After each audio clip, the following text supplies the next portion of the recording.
ఈ వ్యక్తితోటి గతిలో కేవలం నేను బతికింది నా పిల్లల కోసమే బతికింది. పైగా నాకు ఇప్పటికీ ధైర్యం, నేను తప్పు చేయలేదు, నేను ఎందుకు చావాలి? మనిషి ఎదుగుతున్న కొద్దీ ద్వేషం పెంచుకున్నాడు. మీకు తెలియదమ్మా, బయటికి కనిపించే వ్యక్తి కాదు, లోపల ఒక పిశాచం ఉంది. శివశంకర అంటూ దేవాలయాల చుట్టూ తిరిగేవాడు. ఇవన్నీ కూడా ఊళ్ళో అందరికీ అతనంటే గౌరవం, నాకు కూడా చాలా గౌరవం. ఉద్యోగరీత్యా ఎక్కడికో వెళ్ళాడు, అక్కడ ఏమైందో తెలియదు. ఈ భక్తి అంతా గంగా ప్రవాహంలో కొట్టుకుపోయింది. కమ్యూనిజం పట్టుకుంది, కమ్యూనిస్టు భావాలు, సంప్రదాయానికి విరుద్ధమైనటువంటి భావాలు. అంటే కమ్యూనిస్టులు సంప్రదాయ వ్యక్తులని కాదు, నాకు అంత పెద్ద తెలివి కూడా లేదు. కమ్యూనిస్టులు అంటే నాకు తెలిసినంత వరకు భగవంతుడు లేడు అని కాస్త వ్యతిరేకత చూపించేవాళ్ళు, నాస్తికులు అన్న వాళ్ళే. అందుకని నేను వాళ్ళు ఎవరిని విమర్శించట్లేదు, అంత జ్ఞానం నాకు లేదు. కానీ ఈ మనిషిలో భక్తి రసించిపోయింది. వ్యతిరేకమైనటువంటి, విప్లవమైనటువంటి, విపరీతమైనటువంటి ఆలోచనలతోటి ఇంటికి వస్తూ ఉండేవాడు. ఈ విపరీతమైన ఆలోచనల్లోంచే అధర్మమైన పనులు, అవినీతి పనులు చాలా చాలా చాలా చాలా చేశాడు. ఇన్ని పురాణాలు చదివిన వాడికి ధర్మం తెలియదు, ఎలా ప్రవర్తించాలో తెలియదు. తెలిసే చేశాడా, తెలియక చేశాడా? అసలు దీనికి కారణం ఏమిటో నాకు ఇప్పటికీ కూడా అర్థమే కావట్లేదు. పద్యాలు రాసే దురలవాటు నాకు ఉంది, కానీ అసలు ఎందుకు వచ్చింది ఇటువంటిది అనేటువంటిది కూడా నాకు అసలు అర్థం కాని విషయం. ఈ మనిషిలో ఇంత మార్పు ఎందుకు వచ్చింది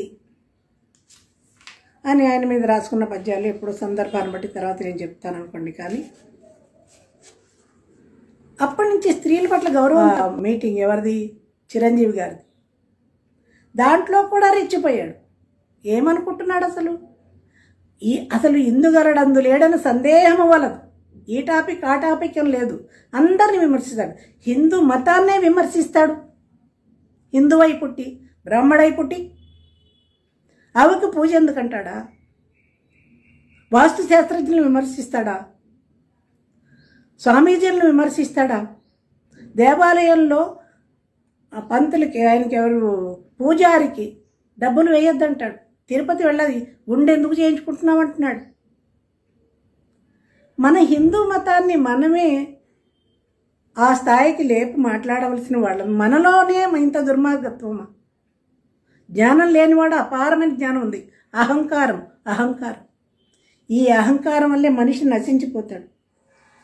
అయితే ఇటువంటి వాళ్ళని చూస్తూ ఈ మాటలు స్త్రీల గురించి మాట్లాడుతుంటే ఒక్క స్త్రీ లేచి ఏం మాట్లాడుతున్నారు గురువు గారు అనగలిగారా? ముసి నవ్వులు కొంగులు అడ్డు పెట్టుకొని చెప్పండి, ఇప్పుడు మాట్లాడండి. సంఘాన్ని సంస్కరించేంత గొప్ప నాకు లేదు, గొప్పతనం. గ్రంథాలు చదవలేదు, రామాయణం చదువుతా ఉంటే రామాయణ విషవృక్షం ఇచ్చి చదవమన్నాడు, క్యాపిటల్ చదవమన్నాడు. నా స్థాయికి క్యాపిటల్ అర్థమవుతుందండి. రామాయణ విషవృక్షం ఇస్తాడా? సంప్రదాయమైనటువంటి కుటుంబంలో పుట్టి ఈయన కమ్యూనిజం నా మీద రుద్దుతాడండి. హాయిగా ఇంట్లో ఉండి పిల్ల పాపలతోటి సుఖంగా బతకవలసిన నేను మోడులా బతుకుతున్నాను. కొంత సంతోషం, సాయి సేవ చేసుకుంటున్నాను, భగవత్ సేవ. తిరుపతి వెళితే వెంకటేశ్వర స్వామి నేనే అన్నాడు. వెళ్ళాడా మళ్ళీ? నేను ఇప్పటికి సంవత్సరాలు 3 సార్లు 15 మంది టీంకి నాయకురాలని నేను. వాళ్ళని తీసుకువెడుతున్నాను, స్వామి సేవ చేసుకుంటున్నాను. బంధువులు లేరు, పుట్టింటి వాళ్ళు లేరు, ఒక సంప్రదాయమైనటువంటి పూజలు లేవు, పునస్కారాలు లేవు, ఇంట్లో దీపం పెట్టుకునే అవకాశం లేదు. 20 సంవత్సరాలు చిత్రహింసలు పడితే భరించి తప్ప ఒప్ప బయటకు వచ్చేసారు. వచ్చాకని సాయి దైవాలు ప్రశాంతంగా ఉన్నారు.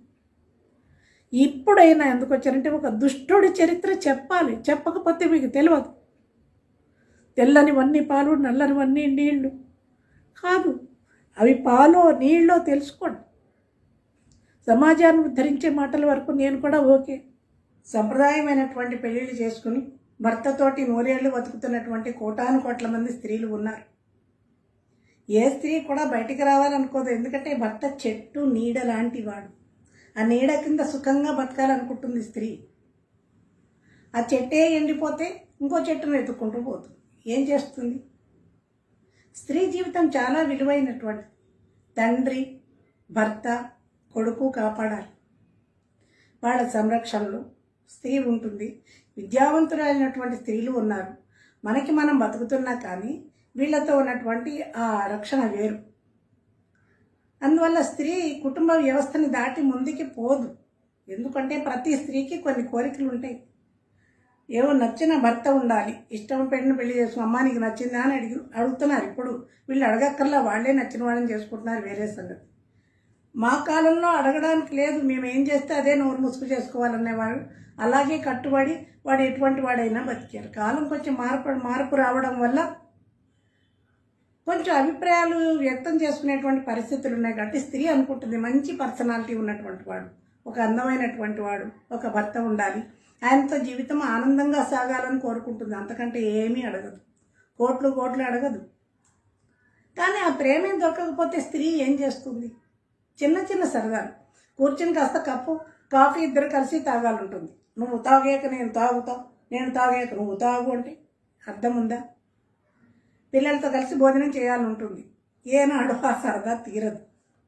బండి మీద వెళ్ళాలని ఉంటుంది. అసలు మనకి బండి నడపటమే రాకపోతే భార్యకి ఆ సరదా లేదు. ఎక్కడికో సినిమాకి వెళ్ళాలని ఉంటుంది, ఒక సరదాగా షాపింగ్కి వెళ్ళాలని ఉంటుంది. లేవు అక్కడ, అటువంటివి ఏమీ లేవు. స్త్రీని ప్రేమగా చూడాలి. ప్రేమ అనేటువంటిది ఇవ్వలేనప్పుడు స్త్రీ ఏం చేస్తుందండి? ఎంత గౌరవించారు? గౌరీ శంకర్లు అన్నారు, లక్ష్మీనారాయణులు అన్నారు, సీతారాములు అన్నారు. దేవతామూర్తులే స్త్రీలకు అంత విలువిస్తే తుచ్చ మానవుడు నమ్మి బతుకుతున్నందుకు ఎంత ప్రేమనివ్వాలి? 10ంటికి తలపోటు వచ్చి ట్యాబ్లెట్ లేదు అంటే ఎందుకు లేదు? నువ్వు ముందు చూసుకోవాలి కదా. లేదు మహానుభావ అంటే బండి ఉంది కదా, నీకు బండి కొనిచ్చింది ఎందుకు? వెళ్ళి తెచ్చుకుంటే 10ంటికి బాలుగుడికి పోయి ట్యాబ్లెట్ తెచ్చుకుంటే ఎవడైనా ఫాలో అవుతే అంటే ఫాలో అయితే అనుభవించు. ఈ భర్త ఎందుకండి? వీడు భర్త. ఒక బటన్ చాక్ కొనిచ్చి బ్యాగ్లో వేసుకో. ఎందుకు? చీర కొనిస్తాడు ఎవడైనా, నగ కొనిస్తాడు. ఆత్మరక్షణకి నన్ను నేను రక్షించుకుంటా, నువ్వు నన్ను రక్షించుకో. భర్త అంటే భరించువాడు, రక్షించేవాడు. ఎందుకు ఇంకా అలా ఎవడ బతుకులో వాడు బతికేదానికి సంసారం ఎందుకు? ఇటువంటి సంసారంలోని విరక్తి వచ్చేస్తుంది. ఎంతకాలం ఉంటుంది స్త్రీ మాత్రం? ఒక్కొక్కడు పేలిపోతున్నాడు. నాకు తెలిసి కాకినాడలో సంస్కారవంతులైనటువంటి మహానుభావులు అందరికీ చేతులెత్తి నమస్కారం చేస్తున్నారు. మహాపండితులు నాకు తెలుసు, మహానుభావులు నాకు తెలుసు, చదువు సంస్కారం ఉన్నవాళ్ళు నాకు తెలుసు. వాళ్ళకి నేను పడుతున్న జీవితం కూడా తెలుసు. ఒక్క మాట మాట్లాడట్లేదండి. కాకినాడే కాదు, ఆంధ్ర తెలంగాణ దేశంలో ఉండేటువంటి పెద్ద మనుషులు నాకు చాలామంది తెలుసు, వాళ్ళకి నేను కూడా తెలుసు. కానీ ఇన్ని గొడవలు అవుతున్నా వాళ్ళు ఒక్క మాట మాట్లాడట్లేదు. అది వాళ్ళ సంస్కారం. కొన్ని పిచ్చి డాష్లు ఉన్నాయి చూశారు. వాడి సంసారం వాడి పెళ్ళాన్ని చూసుకోవడం మానేసి నువ్వు ఇలా కదా అలా కదా వెళ్ళిపోయావు కదా అంటే, పోతానయ్యా, నా జీవితం నా ఇష్టం, నువ్వెవడివి? భయపడ్డానికి ఏమి లేదు. ఇక్కడ ప్రేమ లేదు. నన్ను కొంచెం పెద్ద ప్రేమగా చూడు అని అన్నాను అనుకో, ఇంటికి రాగానే మీటింగ్లు అయిపోయి ఇంటికి రాగానే నిన్నెవడు ప్రేమిస్తాడే పెంటమొహం అంటాడు. ఇలాంటి పదాలు నేను అనుకోడు, కానీ ఉన్నది ఉన్నట్టు చెప్పాలి కదండి. పెంటమొహం నాదేనా? ఆ సంగతి మీకు తెలుసు, నాకు తెలుసు. కొంచెం ప్రేమ చూపించు అని అడిగాం. నగలు అడిగామో, పట్టు చీరలు అడిగాము. ఆ మాత్రం ప్రేమ చూపించలే. ఎందుకో తెలుసా? ఎక్కువ ప్రేమగా ఉంటే పక్కన కూర్చుంటుంది, మీద చేయేస్తుంది. అది భయం. మన సమర్థత మీద అంత భయం. సమర్థత ఉన్నవాడు చాలా ప్రేమగానే ఉంటాడు. రోజు తిట్టడానికి, భార్యను విధవాన్ని తిట్టేటువంటి మగాళ్ళని చూసారా ప్రపంచంలో? ఎక్కడే ఉన్నాడు అటువంటి మొహమా? అలా తిట్టించుకోవాల్సిన కర్మ నాకుందంటే, ఆలోచిస్తే మనస్తత్వం, సైకాలజీ ఏంటంటే కొంచెం ప్రేమగా మాట్లాడితే ఎక్కడ పక్కన కూర్చుంటుందో అని భయం. అందువల్ల నిరంతరం తిట్లే. అయ్యో, ఒక ఫ్రిడ్జ్ కొంటే ఆ పిల్లలకి వాళ్ళ కేక్ చేయాలంటే నాకు చేయడం వచ్చు కదా అంటే, నేను రాసిన 100 పాటలు నువ్వు వరుసగా అప్పచెప్తే ఫ్రిడ్జ్ కొంటాడు. పాటలకి ఫ్రిడ్జ్కి సంబంధం ఉందండి. డబ్బులు లేవా? మేము అక్కడ బళ్ళారి దగ్గర సాండూరులో కొన్నాళ్ళు ఉద్యోగం పని మీద ఉన్నాం. అక్కడ ఒక ఆవిడ పక్కింటి ఆవిడ ఉండేది. ఆవిడ అప్పుడొచ్చి వస్తూ మాట్లాడుతుంది. ఉంటే ఏంటండి విశేషాలు, చక్కగా హ్యాపీగా మీ ఆయన మీ దగ్గరే ఉన్నారు కదా అంటే, చస్తున్నానండి బాబు, ఆ మొహం చూసి విసుగొచ్చేస్తుంది అనేది. ఎందుకంటే వాళ్ళ ఆయన ఉద్యోగం ఆ ముందు బాల్కనీలో కూర్చుని ఇలా వెళ్ళే లారీలని అలా వచ్చే లారీలని లెక్కబెట్టి ఎన్ని లారీలో సాయంత్రానికి ఆఫీసులో ఇన్ఫర్మేషన్ ఇవ్వాలి. ఈయన కాఫీ, టిఫిన్, భోజనాలు అన్నీ బాల్కనీలోనే. పొద్దున పోయి ఆఫీసుకు సాయంత్రం వచ్చేటువంటి భర్త ఉంటే కాస్త ఎంజాయ్మెంట్ ఉంటుంది మేడం. 24 hours నా ముందే కూర్చుంటున్నాడు. వాడిని చూస్తేనే నాకు భర్త అనేటువంటి గౌరవం పోయింది, నాకు ప్రేమ రావట్లేదు, విసుగు వచ్చేస్తుంది ఆ మొహం చూస్తే అనేది. ఆ పరిస్థితిని భర్తలు తెచ్చుకోకూడదు. పాపం ఆయన ఉద్యోగం ఆయన ఏం చేస్తాడు, అయినా కానీ ప్రేమగానే ఉండేవాడు, పాపం మంచివాడే. కానీ ఈ ప్రేమ అనేటువంటి తెలవనటువంటి వాడు అసలు ముందు భార్యని జాగ్రత్తగా చూసుకుంటే ఇల్లు దాటిపోదు, సంసారాన్ని వదిలిపోదు. ప్రపంచంలో ఎంతమంది లేరండి ప్రేమ భార్యలు గౌరవం ఇవ్వడం లేదు. మహానుభావులు, గొప్ప గొప్ప వాళ్ళు కూడా భార్య గౌరవిస్తున్నారు. భార్య మాట వింటాడు అంటే వినొచ్చండి, తప్పలేదు. భర్త మాట భార్య వింటున్నప్పుడు భార్య మాట భర్త వింటే ఏంది, ఇద్దరు కలిసే కదా సంసారం. ఇదేదో లోగుట్టి ఇంట్లో ఉండవలసిన సంసారం ఇవాళ మీడియా మీదకి వచ్చేసింది అంటే ఎంత దురదృష్టం, ఎంత కర్మ అది. కొంచెం ప్రేమ చూపించుంటే ఇంత బయటకు వచ్చే పరిస్థితి ఉండేది కాదు కదా. నువ్వు పోయావో అని వీడికంటే ముందు చస్తున్నారు బయట వాళ్ళు. పోయాను, నాకు ఇక్కడ ప్రేమ దొరకలేదు. పాలవాడు గేటు తీసినప్పుడు ఎట్లానో చూస్తున్నాడు అంటే అది వాడి తప్పు కాదు, నీ తప్పు. వాడు అలా చూసేలా నువ్వెందుకున్నావు? వీడు భర్త నుంచి ఒక రక్షణ కావాలండి, ఒక ప్రేమ కావాలి, ఒక ఆత్మీయత కావాలి, ఒక అనుబంధం కావాలి. ఇవన్నీ ఉంటే అటువంటి భర్తని ఏ స్త్రీ వదిలిపెడదు. ఇక్కడ అన్నీ అసమర్థతే. ఏ సరదా తీరే అవకాశమే లేదు, కాసేపు మాట్లాడే అవకాశమే లేదు. ఎంతసేపు నేను, నా బతుకు, నా జీవితం, నా ఫ్యూచర్. మరి ఇక్కడ రేపు పిల్లలు పెద్దవాళ్ళు అవుతారు, పెళ్లి చేసుకుని రెక్కలు వస్తే వాళ్ళే ఎదిరిపోతారు. ఈ దరిద్రపు ముఖానికి చచ్చిపోయేదాకా సేవలు చేసుకుంటూ అంత సాక్రిఫైస్ చేయాల్సిన అవసరం నాకేంటి? ప్రేమ లేదు, ఆత్మీయత లేదు, సమర్థత లేదు, ఒక ఆనందం లేదు, ఒక అనుబంధం లేదు. ఇటువంటి భర్తలు ఉండే కంటే స్వతంత్రంగా బతకటమే మేలు అనిపించింది. వచ్చేసాను. ఇప్పుడు ఆ కొట్టుకు చచ్చేవాళ్ళు ఎవరో చావండి. వచ్చాను, నాకు నచ్చిన వాడితో వచ్చాను. నేను ఎలా బతుకుతున్నానో రేపో ఎల్లుండో ఇంకో వీడియోలో చూపిస్తాను. నేను ఎవరితో బతుకుతున్నానో చూపిస్తాను. తెల్లవారులు నిద్రపోకుండా ఆలోచించు. సన్నాసులు పెడుతున్నారు, ఒక్కొక్క డైలాగులు కొడుతున్నాడు. ఎవడి సంసారం చూసుకుని వాడి పిల్లల్ని వాడు చూసుకోవచ్చు కదా. స్త్రీలు చాలామంది సంస్కారవంతులు, ఎవరో ఒకళ్ళిద్దరు పిచ్చి డాషులు ఉన్నారు, కానీ చాలామంది ఎవ్వరు టచ్ చేయట్లేదు. నా కష్టం ఏంటో అర్థం చేసుకున్నారు, చాలా గౌరవంగా చూస్తున్నారు. వాళ్ళకి శతాధిక వందనాలు.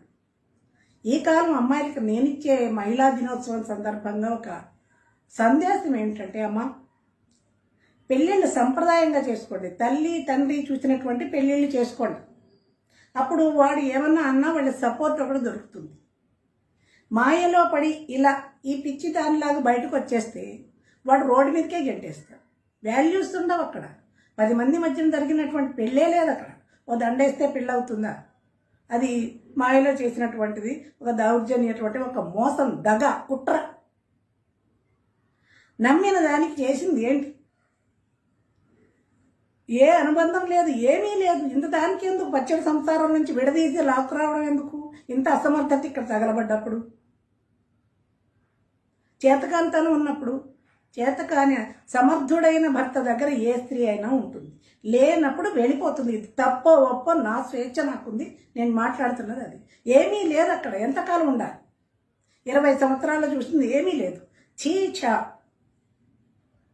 ఇది నా జీవితం కాదు. 10-12 ఏళ్ళు పెంచిన పిల్లల్ని అంతవరకు తల్లిగా ప్రేమగా నా బాధ్యత అయిపోయింది. ఇచ్చేసాను, వచ్చేసాను. నా ఇష్టం వచ్చిన చోటుకు వచ్చాను, నా ఇష్టం వచ్చినట్టు బతుకుతాను. మీరెవరు నన్ను అడగడానికి? ఎవరైనా మీరు పోషిస్తున్నారా? కష్టం సుఖం అడిగారా? నిన్న మొన్నటితోటి ఆ ఉన్న కొంచెం బంధం కూడా విడిపోయింది.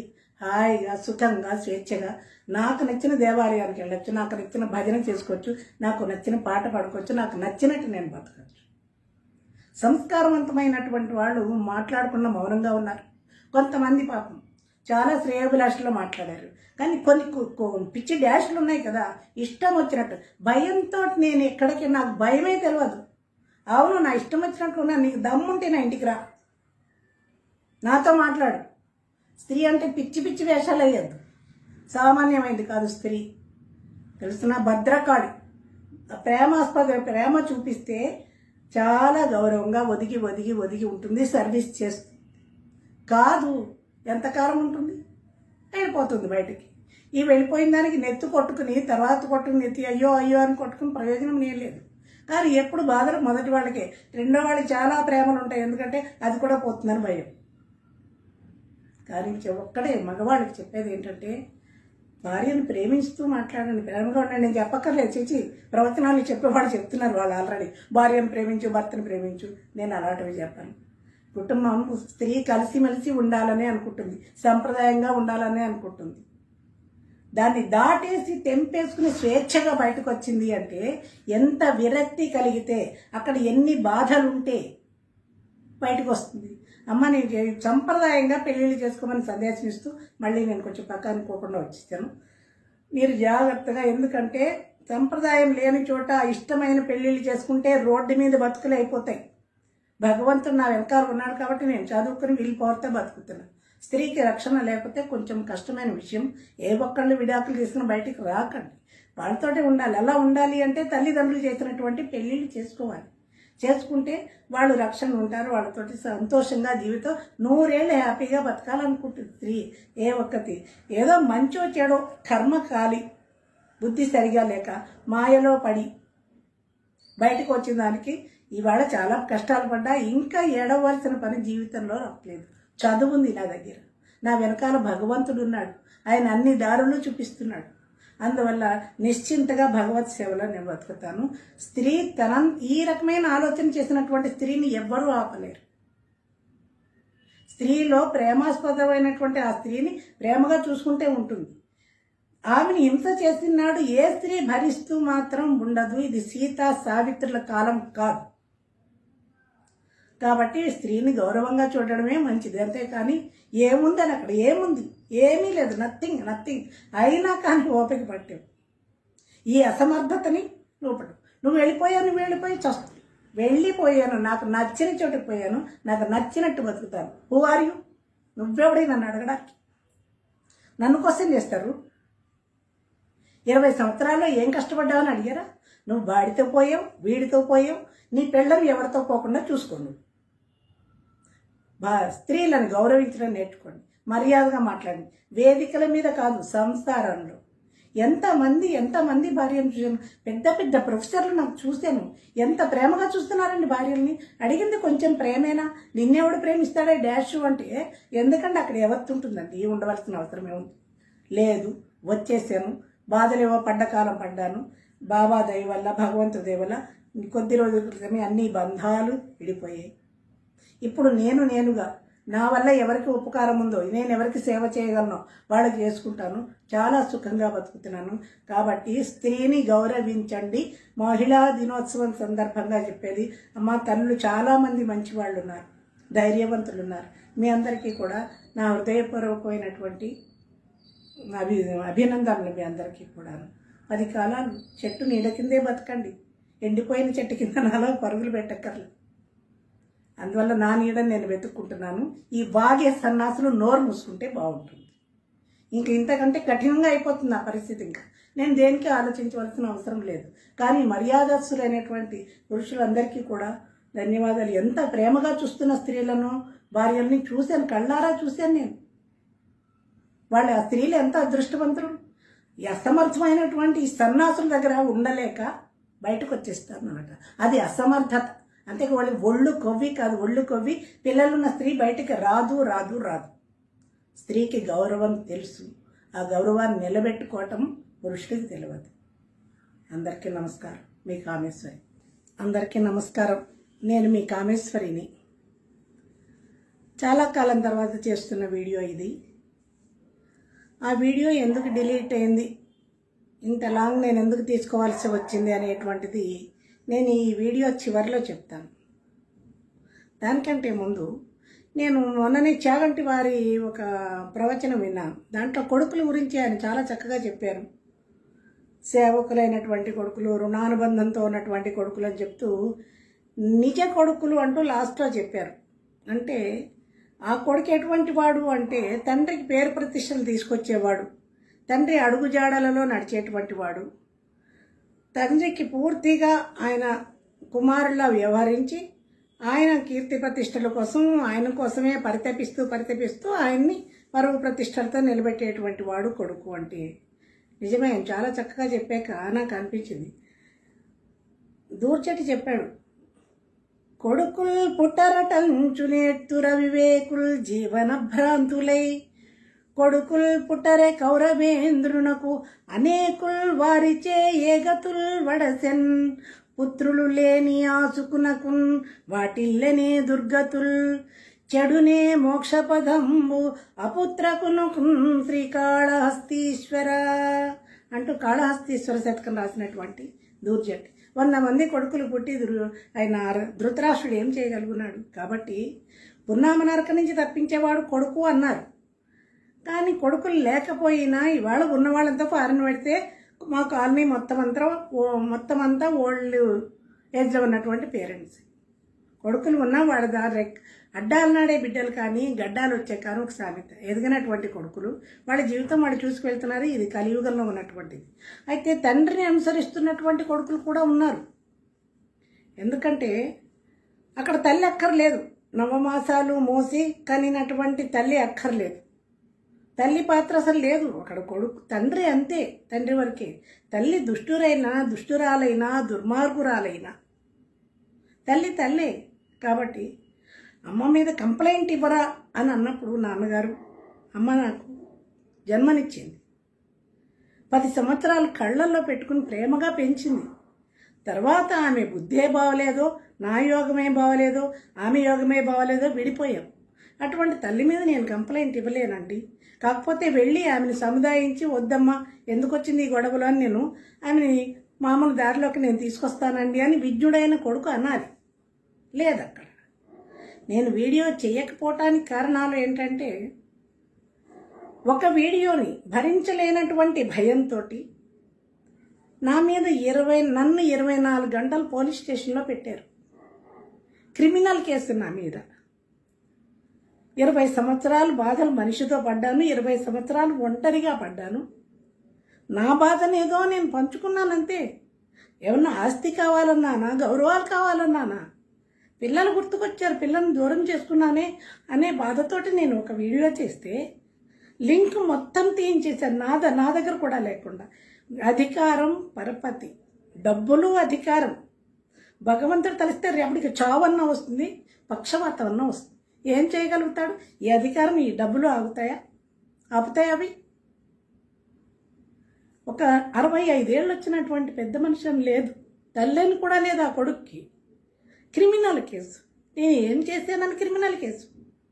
డాష్ గారు ఏమిటి వికారం అన్న జర్నలిస్టుని కానీ, కడిగి పాడేస్తున్న వేరే వాళ్ళని కానీ, భీమవరంలో స్వర్ణకారులను కానీ, మన చిరంజీవి గారి తరఫున మాట్లాడే ఒక్కొక్క వ్యక్తి కూడా మాట్లాడితే ఎవరి మీద నా కేసు పెట్టాడా?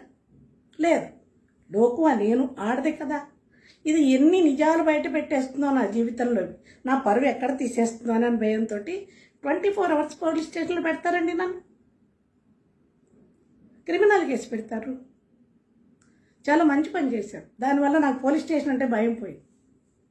ఎన్నిసార్లైనా పోవచ్చు. ఈసారి పెట్టడమే కాకుండా బెదిరింపు ఏమని, ఇకపైన ఇలాంటి వీడియోలు చేస్తే జైలుకు పంపిస్తాం, లేకపోతే నీ ప్రాణం మీద తీపి ఉంటే ఇటువంటివి చేయకు, బెదిరింపు. నా ప్రాణం 40 సంవత్సరాల క్రితమే పోయింది. శరీరమే ఉంది. ఈ ప్రాణం ఉన్నా లేకపోయినా ఒకటే. ఇంకా వృద్ధాప్యం వచ్చేసి ఓల్డ్ ఏజ్కి హోమ్కి వెళ్ళే కంటే ఇప్పుడు వాళ్ళ చేతుల్లో చావడమే బెటర్. జైలుకి పంపిస్తారు. రామదాసుల అన్నమయ్య కీర్తనలు పడుకుంటాను అక్కడ. భయం అనేటువంటిది నా జీవితంలో లేదు. అందువల్ల మీకు చెప్పవలసిన ధర్మం నా మీద ఏం జరిగిందో తెలవట్లేదు. ఎందుకు లేదు వీడియో, ఎందుకు లేదు అంటే అతీతమైనటువంటి ఒక భయం ఏ పనైనా చేయిస్తుంది. బహుశా ఇది నాది లాస్ట్ వీడియో కూడా కావచ్చు. మళ్ళీ రేపు పొద్దునే మా ఇంటికి పోలీసులు రావచ్చు, నన్ను మళ్ళీ తీసుకెళ్ళచ్చు, చిత్తగొట్టేయచ్చు, లేకపోతే మొత్తం తీసేయచ్చు, జైలుకి పంపచ్చు. అన్నింటికీ రెడీ. నాకెవరూ లేరు. ఏకో నారాయణ. నేను జైలుకి వెళ్ళినా చచ్చిపోయినా ఏడ్చేవాళ్ళు లేరు. దేనికి నేను బెంగపడాల్సిన అవసరం లేదు. నాకు జీవితం మీద మమకారమే లేదు. నాకు ఎక్కడున్నా నేను భగవన్నామస్మరణ చేసుకుంటూ సుఖంగా బతకగలను. నేను నమ్ముకున్నటువంటి దైవం భగవంతుడు నా వెనకాలే ఉన్నాడు, నన్ను రక్షిస్తాడు అని నాకు తెలుసు. రక్షిస్తాడు, పోతే మోక్షం ఇస్తాడు. నా దగ్గర అధికారం లేదు, డబ్బులు లేవు, నేను ఒక సాధారణ స్త్రీని. నా మాటకి అంత భయం ఎందుకు అంటే ఎన్ని లోపాలు లేకపోతే భయం. ఇటువంటి వీడియోలు చేస్తే మళ్ళీ నీ సంగతి చూస్తానని బెదిరింప చూడమనండి. ఇప్పుడు తెలిసింది నాకు, సడన్గా అటాక్ చేశారు కాబట్టి తెలవడానికి లేదు. ఇప్పుడు నేను ఎక్కడికి వెళ్ళినా కొన్ని వేల మంది స్టూడెంట్స్ ఉన్నారు హైదరాబాద్ నిండా. నాకు వాళ్ళకి వెంటనే ఇన్ఫర్మేషన్ వెళ్తుంది, వాళ్ళకి ఏం చేయాలో వాళ్ళకి తెలుసు. కాబట్టి నా శక్తి, నా స్టూడెంట్స్, నా చుట్టూ ఉన్నటువంటి వాళ్ళు, ఇన్నిటికి మించి భగవంతుడే నాకు శక్తి. ఆయనే నాకు ధైర్యాన్ని ఇస్తాడు, ఆయనే నన్ను ముందుకు తీసుకెళ్తాడు. నాకేమన్నా కష్టం వస్తే ఆదుకునేటువంటి వాడు కూడా ఆ పరాత్పరుడు, ఆ భగవంతుడు, ఆ సాయినాథుడు. అదే నమ్మకం నన్ను ముందుకు నడిపిస్తుంది. అందువల్లే నా వీడియోలన్నీ డిలీట్ అయ్యాయి. ఇకపైన నేను చేసుకుంటే నా సంగీతం నాకుంది, నా స్టూడెంట్స్ నాకున్నారు, వాళ్ళకి సంబంధించే చేసుకుంటా. తుచ్చమైనటువంటి వీళ్ళ గురించి చేయవలసిన అవసరం నాకే ఉంది. ఎవడ కర్మకి వాడే పాత్రుడు, వాడి కర్మను వాళ్ళే అనుభవిస్తారు. వీళ్ళు ఎత్తి చూపాల్సిన అవసరం కూడా నాకు లేదు. ఇప్పుడు ఆ ప్రస్తావన ఎందుకు తెచ్చానంటే మీకు చెప్పాల్సిన అవసరం ఉంది కాబట్టి ఆ ప్రస్తావన తెచ్చాను.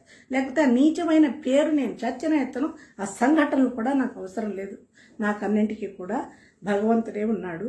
మీకు నిజమైన అభిమానం నా మీద ఉంటే సబ్స్క్రైబ్ చేయండి. నేను ఏమన్నా వీడియోలు పెడితే వస్తాయి, బెల్ కొట్టండి. ధన్యవాదాలు. కామేశ్వరి.